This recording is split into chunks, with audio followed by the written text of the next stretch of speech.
Next, we're going to take a deep dive into that new QAF program review rubric as it stands today and spend some time talking about the enhancements that were made to highlight them for you and just kind of train your eye towards them so that indeed you can provide feedback to THEC moving forward.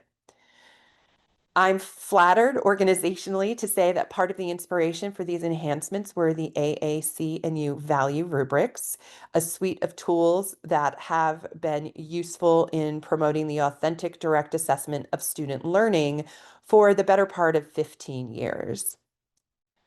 Value, as many of you know, is actually an acronym and it stands for Valid Assessment of Learning in Undergraduate Education.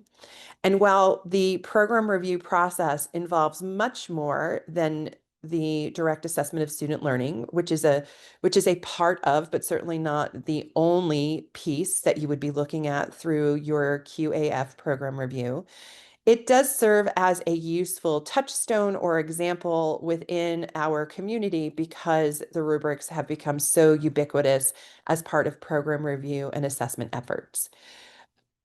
To date, we have seen the rubrics downloaded more, or I should say almost 900,000 times across approximately 3,000 colleges and universities, representing downloads from, or within, I should say, 160 countries. So not only are the tools popular for assessing individual majors, general education, or institutional learning outcomes in an American higher education context, they are now being seen internationally as useful, valid, and reliable tools.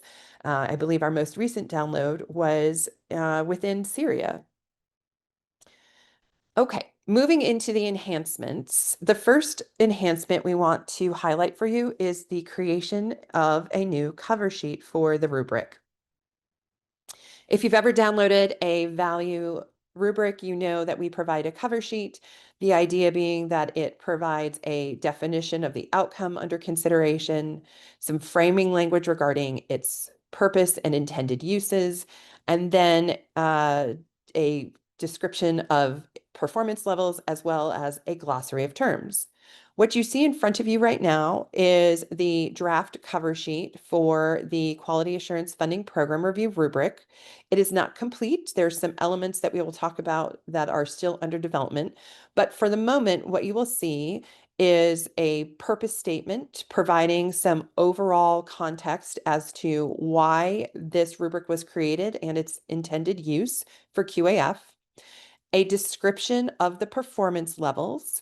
We'll talk about the new performance levels in just a minute, but you will see here that there is a high-level description of the performance levels, again, designed to provide information to folks at institutions who help organize the program reviews, as well as to the external reviewers who will be engaged to actually use the rubric and provide feedback.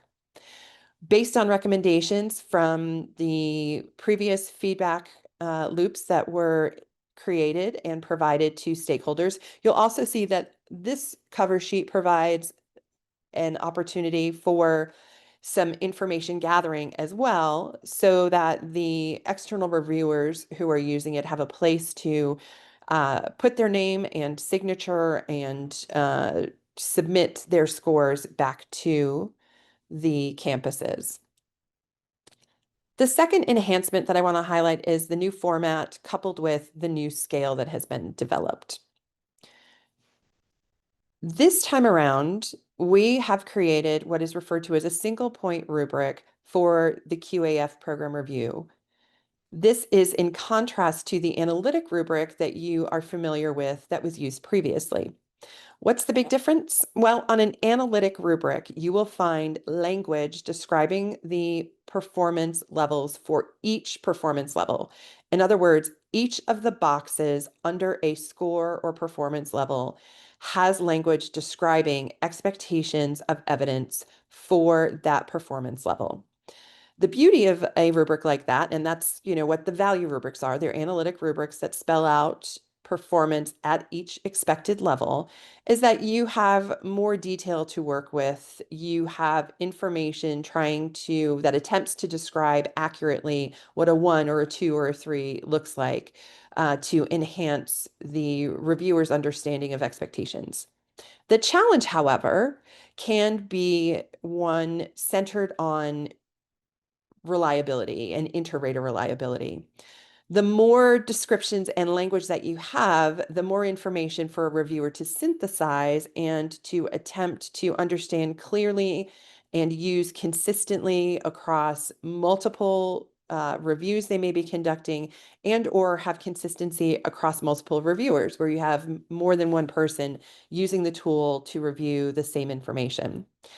We opted to draft a single point rubric for the new QAF program review process because of its enhanced potential for increasing inter-rater reliability and clarity for external reviewers. So what you see in front of you is a snapshot of what a single point rubric looks like. In the column that is labeled meets standard and or expectations, you will see language that describes the expected performance at that level.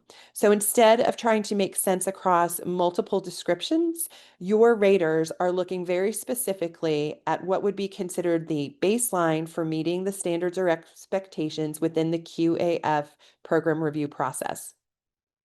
What you see to the left is an opportunity to indicate that a particular academic program has exceeded those standards or expectations.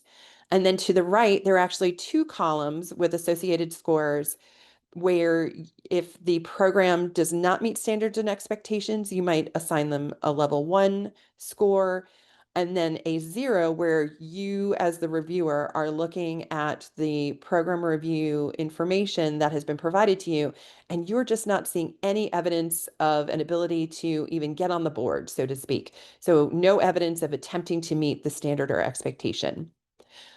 Does this mean that this is a binary when we say single point that you're, picking either between pass or fail? Absolutely not. There is still gradations of performance, but instead what we are using is that column with the performance descriptors to anchor the reviewer's understanding of what is considered acceptable from the program review perspective.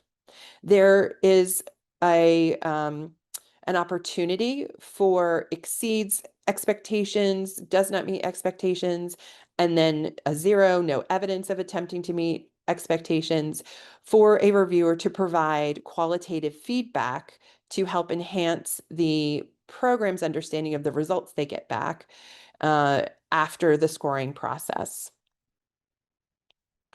The third enhancement is the move to a more assets-based orientation with the rubric itself. So you will see that the performance levels actually begin with the highest performance possible on the left-hand side and then descend from 3 exceed standard expectations to 2 meet standard expectations, down to a 1 does not meet standard expectations, and then finally a 0, no evidence of attempting to meet the standard or expectation. The reason we did this was to mirror the approach with the AAC&U value rubrics. But it wasn't just to make things consistent with that existing rubric framework. Rather, in the value world, we have found that this is an incredibly useful and helpful way to help reset reviewer orientation to focus first on the possibility of the highest level of performance. So when we train scorers to use the value rubrics, we always say you start on the left-hand side and look to see if the work you are considering hits the highest level of performance. So from a scoring perspective with the new single point rubric, the idea would be that you would take a look at the meet standard expectations language in the column marked 2 and see first and foremost if there is evidence that the program has actually gone above and beyond that baseline standard that is established with the single point descriptions. Indeed, if it has been established, you then give that line, that row of the rubric, a 3. The idea, again, is to recognize that all of our academic programs have the potential and possibility for being excellent in what they do above and beyond a baseline expectation that we set from a quality review process perspective.